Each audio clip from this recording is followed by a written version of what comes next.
One of the criticisms that we get on this channel sometimes is that we tend to talk about a lot of depressing stuff. But I think it's a lot like Morpheus said. I didn't say it would be easy, Neo. I just said it would be the truth. Stop! Let me out! I can laugh at a funny cat video just as much as the next guy. Foxy, is this because no one will pet you? I just don't feel compelled to film random cat videos and then spend my whole life putting those on YouTube. But I would answer that criticism by saying what we're trying to do is empower people with the truth. Didn't say it would be fun like watching a random cat video, just said it would be the truth. And I'm sorry if it's depressing, but I would rather be depressed than be living a complete lie, floating around in a world I don't understand anything that's going on all the time, because I lived in that world for a large part of my life. And even though I was told everything was one way, it was pretty obvious reality was something entirely different, and it felt very scary. It felt very scary to live in that world. That's a scary world to live in, you know.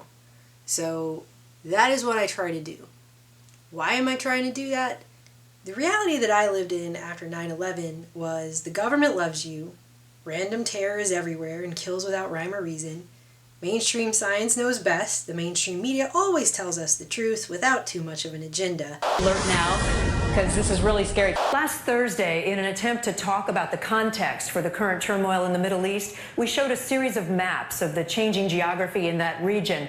We realized after we went off the air, the maps were not factually accurate. There have been widespread concerns that mercury-based preservatives in vaccines might impair the neurological development of children. These new studies suggest that the opposite, that the preservatives may actually be associated with improved behavior and mental performance. We turned it into a teaching moment and taught them that even if you don't agree with it or don't understand it, you must respect authority. We're floating on a random rock through space in a chaotic reality where nothing's connected to anything and nothing means anything, so why does it really matter? And therefore, the meaning of my existence is to work a pointless job I hate, get up in a box, go to work in a box, drive home after 8 mind-numbing hours in a box to my personal box, and focus on the mindless entertainment of a flashing box so I can further confine myself into a box and wait out the decades, filling my body with pesticide-laden, nutritionally worthless, genetically modified junk food, and my house with dangerous chemicals and cheap slave-made crap, until I grow old, wind up with one or more horrible diseases, and die without ever realizing why I'm here in the first place. That world not only left me with the mindset of a powerless slave, it left me really, really sick.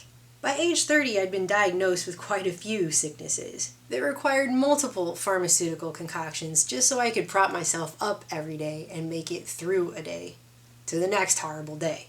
I was 75 pounds overweight despite the fact that I exercised and cut fast food out of my diet. I was tired all the time, but I couldn't sleep at night. My face was horribly broken out. I was constantly getting sinus infections, which I was told were due to nebulous allergies that didn't seem related to seasons or anything otherwise. I had a barrage of digestive issues, and I generally went through life feeling like total crap every day. But at that point, I trusted my doctors because they're doctors. They obviously went to school for years and years and years to practice medicine. So they must know what they're talking about, right? So I dutifully took my poisons every day and hoped for, not believed in, the best. But one day I really couldn't take it anymore, because I realized that if I continued down this road, I was probably going to die. I was on like 7 different medications. They were constantly diagnosing me with new disorders and telling me I was sick, and they didn't know why. And I knew that this was not going to end well for me. And when I was a kid, I was the researcher kid. I was that kid who always wanted to know why, who questioned everything forever, who was always researching things.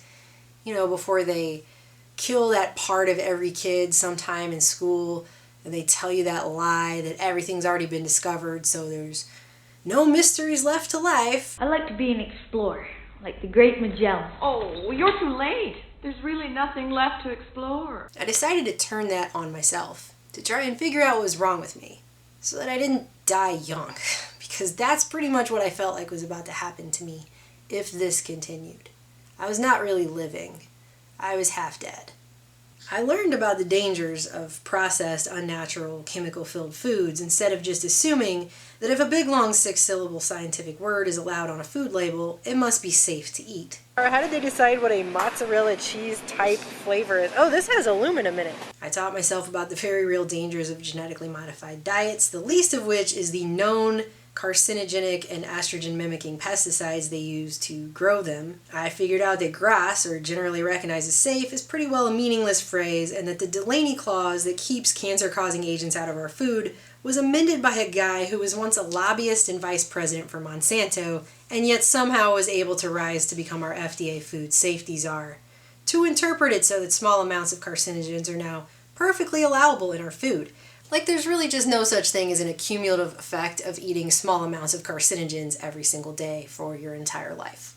I learned about the revolving door between big pharma, big ag, and our government in general, a government which seemed to be more interested in protecting profits of big corporations than the people they're supposed to work for.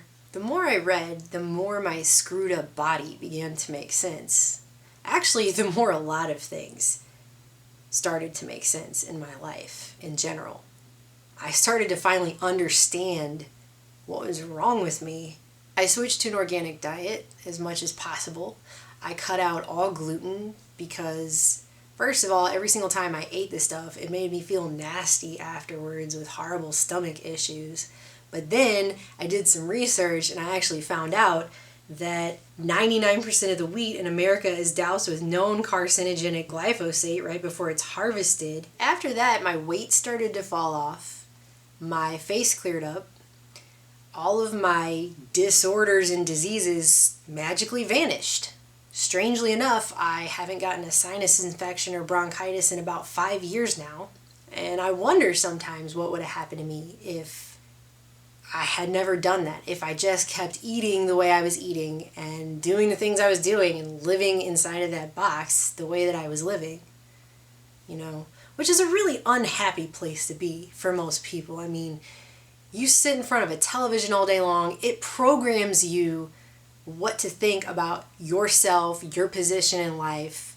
I mean, the whole point of it is to make you unhappy and think that you're lacking and that you aren't enough this or that. You're not happy because you don't have a Big Mac in your mouth, or you're not happy because you don't look like Katy Perry or whoever. I don't know who the popular person even really is, whatever. It's basically to make you feel like you're not good enough. So that you have to always be looking outside of yourself to fill yourself up with stuff that you supposedly need. And they tell you what you're supposed to need, right? And most of it's just simply not true, okay? A lot of it is, I'd say like 98% of the stuff that they tell people they need in this society is lies. It's just not true, you know? But we spend all of our time racing around trying to get all this stuff to fill this void that we're told that we have from the time that we're very small. And in the process of doing so, a lot of us make ourselves terribly, terribly ill. And we kill ourselves on it. We choke on it. It wasn't too long after that I happened upon the film Loose Change. And I already had my doubts about 9/11, but I lived in a world where you don't question things like that. You just believe what you're told about that. Because they're the government. Why would they lie? Why would they have an agenda to not be honest? Something after I watched that movie just clicked. And I guess I got it. And I think probably figuring out I had just been poisoned for 25 years of my life, that would do that to a person. It makes you a little bit distrustful of everything else that you've been told, and it leaves your mind a little bit more open to the possibility that maybe you're just not being told the truth about how things really are. And I guess it's just like that. I mean, if they would lie about something as simple and as important as food, or as huge and important as 9/11, well then, I mean, what else would they lie about? Turns out it's a lot, actually, of things.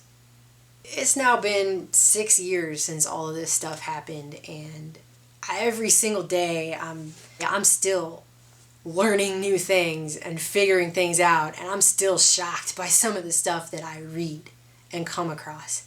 So I'm just trying to figure it out. And I feel like a lot of you guys are with me on that.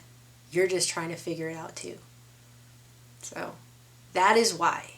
That is why we talk about some pretty terrible things. I'm not going to pretend like there aren't times when I hit record and don't immediately wish I was making the viral cat video. Some things just, somebody has to say those things sometimes. Somebody needs to. I guess it's kind of like waking up in the Truman Show / The Matrix. And if you woke up in the Truman Show, what would you tell people?